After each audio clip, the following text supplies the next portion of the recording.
Assalamu alaikum warahmatullahi wabarakatuh. So today we are going to treat this topic, which is introduction to PC repair. Um, there are some things that you need to know, but this one is just for those people who doesn't know much about computer. Um, Here we say the laptop uses the 15 volt to 20 volt DC, which is direct current. DC means direct current.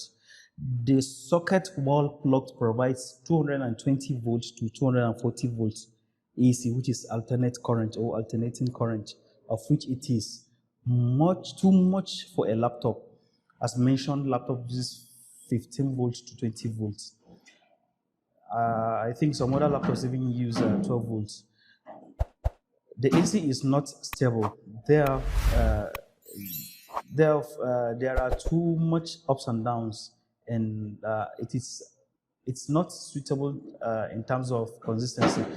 Therefore, we need an adapter to convert high voltage AC, which is alternate current, to convert it into lower voltage, which is DC.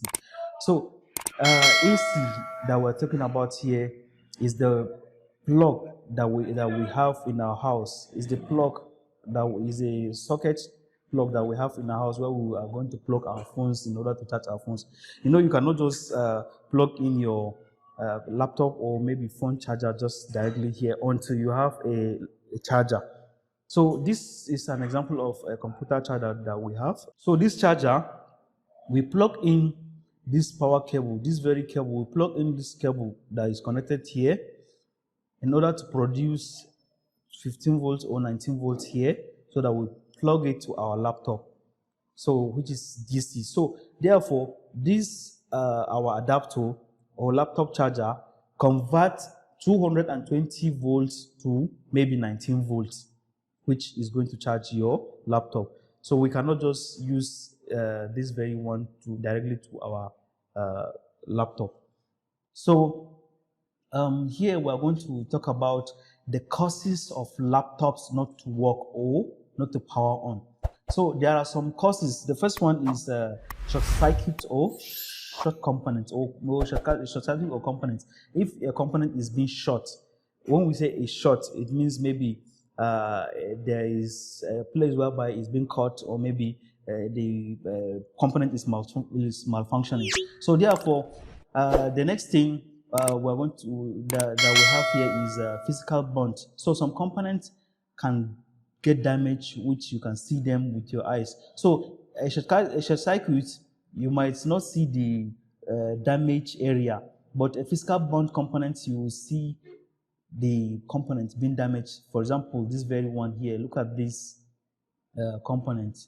Look at this IC here is being burnt. It's physically burnt.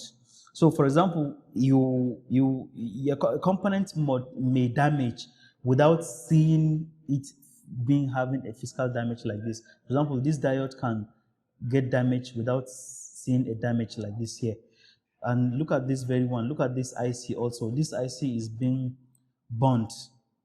There's a burnt here. It's damaged. So there are at times this IC may get damaged, whereby you are not going to see it with your eyes. You have to use maybe a digital meter, or maybe you have to follow some processes in order to find the fault, so for you to replace this very component. So cracked solder joint. So what they mean here is that, for example, this IC here, for example, some pins might end up not being well soldered, or they will be lifted up, as in they won't be connected to your motherboard. This is the motherboard, so maybe they are not well soldered, so whereby you need to solder them properly. So this is what they mean by cracked solder joints. So broken parts, broken track parts, broken power rails, or maybe these ones, they are called bus. Even though we're going to have a special video for bus. So this place here, this place, look at this. This is a part. This is another part here. This is another one that carries signals or a data. So, for example, this place might be broken, or this place might be broken over here. So, if this part is broken, a signal will not be transferred from a component that is attached to this place to another place. So that's what they mean by that. So I am talking about corrupted chips like BIOS, Super IO, and more. So there are some chips, or like a chip like a Super IO and a BIOS. Uh, let's say those chips are programmed. They are, in fact, they use a software to program them. So at times they will be corrupted. Once they are corrupted, you need to reprogram them. So you need to reprogram it or them. So once they are corrupted, your computer will or may malfunction or will not even work, or it will be malfunctioning. So all you need to do is to have your BIOS programmer, and then maybe you need a BIOS file. Then you will have to download the BIOS and then reprogram the Super IO or the BIOS or the chip controller or the controller chip. So the next thing here is missing signals to start the machine. So at times, if maybe a certain component has an issue, maybe a capacitor or a resistor, once it's having an issue, it might make your computer to miss some signals, which will help you to start your PC. So if those components are missing, a signal will be missed in order for your computer not to, let's say, start.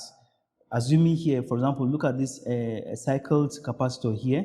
This capacitor that is being cycled here, as you can see, it's having a yellow color here, which is totally different from this one. They are the same thing, but this one is totally different. So this one has a problem. That's why I placed this picture so that you guys can see it.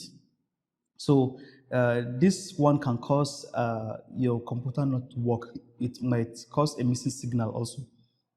So a water damage. So water can damage your computer. So by saying water damage, sometimes your computer, maybe you might end up maybe putting a water, or somebody spill a water on your computer.